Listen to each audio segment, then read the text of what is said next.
Hello plant friends, welcome back for another episode. In this one, it'll be pretty much just a casual chat about importing plants from Asia. This episode will just be about me going through the process. I'll be sharing the most frequently asked questions that I get, things that I feel that people should consider, and also potential pitfalls that either I've encountered or I know other people have encountered. So stay tuned.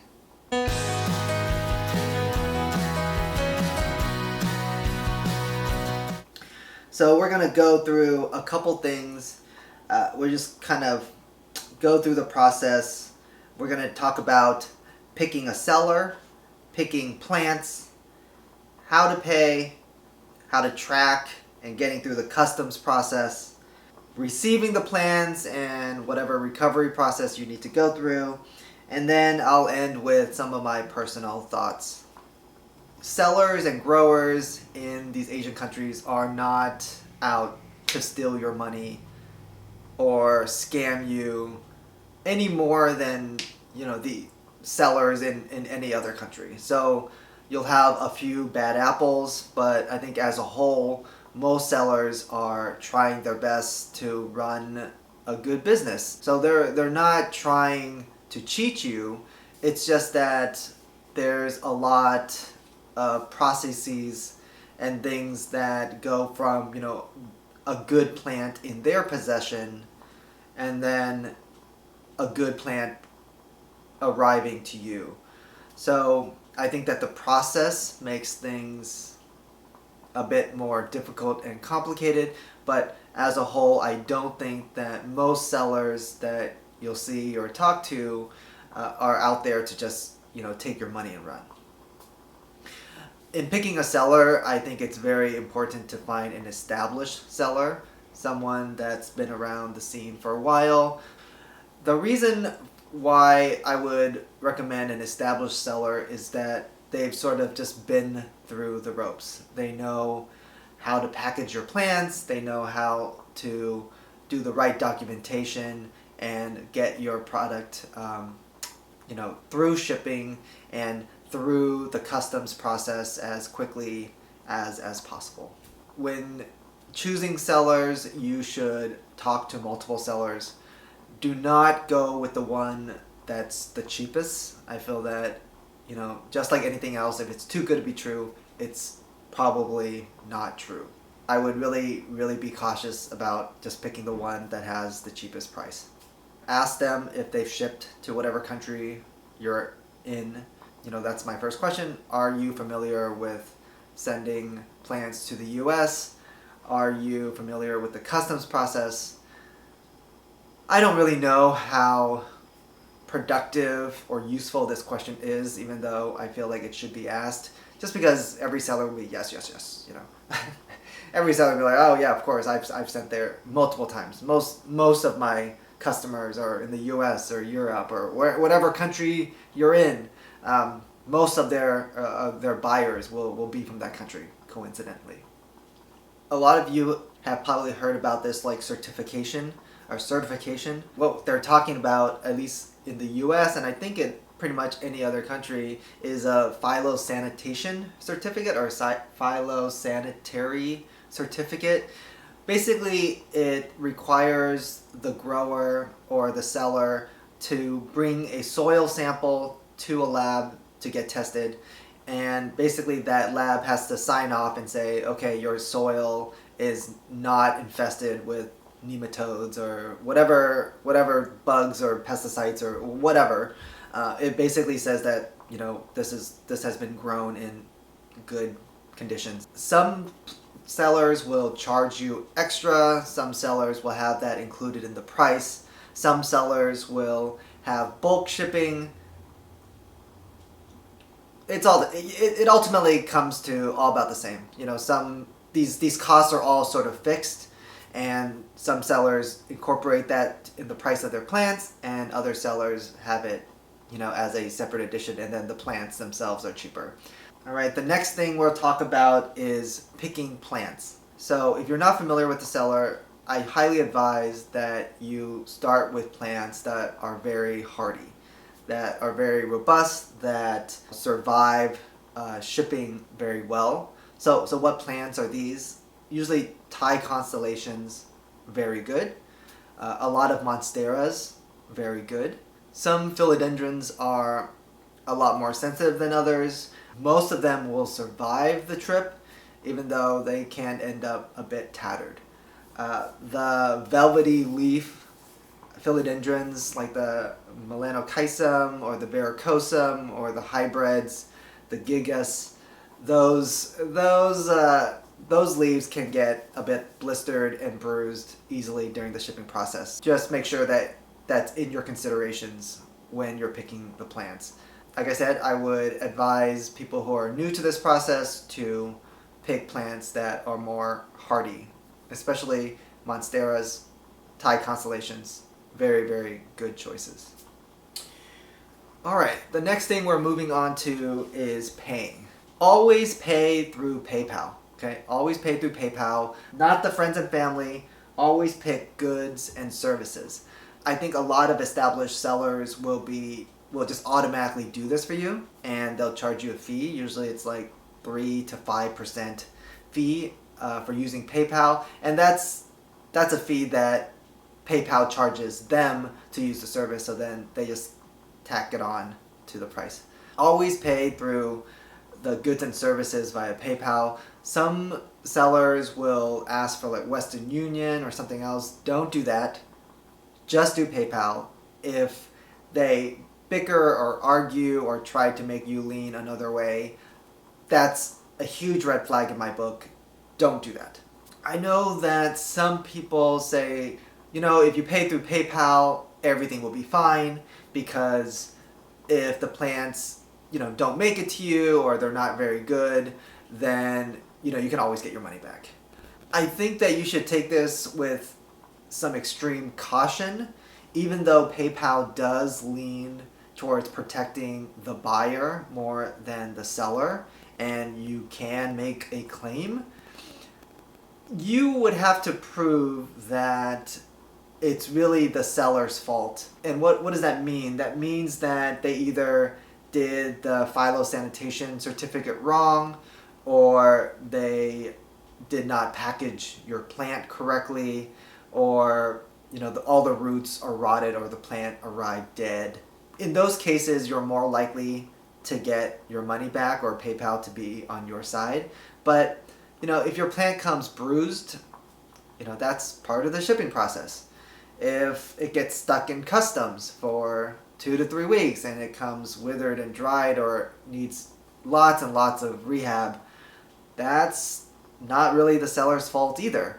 Even though PayPal will do their best to protect you, it's not a crystal clear, easy peasy situation. So the next thing we're going to talk about is tracking and customs. I'm in the US, so this will be about my experience or my thoughts on and my explanations on the US process. I know in Australia and I think Japan and maybe some other places, the customs process is a lot more stringent than in the US, and explains why the prices for these plants are so high in some of those countries.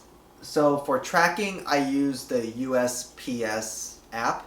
So after the seller packages your plant, they will drop it, to a carrier. I think they use either DHL or EMS, and they kind of drop it off somewhere. And as soon as they drop it off into their main center, usually they will provide a tracking number for you. You can just put that into the UPS app, and it will say, this package exists, and that the package is being processed somehow. And then the package sort of just like stays in that status during the transit process. So you'll see that it's the package is being prepared, and then maybe a day or 2 or 3, that's all it says. And then once it gets to the US is usually when there's the next big status update on the USPS app. So then it'll say inbound to customs or arrived at whatever customs area you're at. It'll sit there from, I would say, 3 days if you're very lucky, and it can be up to 2 weeks, 3 weeks. A lot of people will want to like call customs and bug them, thinking that that will somehow expedite the process. I can tell you it does not. I have never heard of anyone going, oh, my package got through customs faster because I called them every day. That does not happen. Usually when you're calling customs, you're just receiving an operator, someone on the other line that's just sitting on the computer and just, looking up your package information and seeing the same information that you're getting on your USPS app, which is your package is being processed by customs. That's what you'll see on your app. That's what they'll tell you. And that's it. That's pretty much all they tell you. They're not the ones that are actually looking through your package or making sure that the documentation or the plans or whatever it is correct for it to go through customs. So I don't advise calling them unless there is one situation where you should call. So sometimes if either the phytosanitation certificate is wrong or the plants are not packaged correctly or they're packaged in soil or your whatever plant that you bought is on the restricted list, then on your USPS app it'll say your package is being detained by customs and please call this number. If that's not what you're seeing, and most likely the case is that that's not what you're going to see, you should just wait it out, right? So if it says inbound into customs or your package is being processed by customs, just wait it out. That's literally all you can do. You can try calling, you'll be on hold, you'll talk to someone who has absolutely nothing to do with your package, and that's it. So only call if you have that message saying that your package is being detained, please call this number. So when you do call that number, they'll ask you, you can talk to someone who actually has something to do with your package. They'll tell you, oh, this is what we're missing, or this is what we need from either you or the seller. I find that everyone I've ever talked to at customs for anything they're just like you and me, right? They're just doing their job. They're not trying to keep your package. They don't care. They're just trying to do their job, checking the check marks and trying to move things along. There's really also no point in calling the mail carriers. They have absolutely no control over what happens in customs, no matter what carrier your seller used or you wanted. Don't call USPS. They'll just look up the computer, check the app, show the same information that you got on the app, and so there's really nothing that they do. So you picked your seller, you picked the right plants or the wrong plants or whatever plants you picked. You paid for it through PayPal. You tracked it. It's arrived. Well, I think that this is a time for a good unboxing video if you want to do that. I also think this is also a very anxious time for a lot of people. You should expect some bruises, some yellow leaves, some fallen leaves, some damages. I think that the things that you should not settle for are ridiculously rotten roots, right? I think that very, very rotten roots, or the roots that, all the roots are rotten, that is a fault of the seller and not a fault of the process.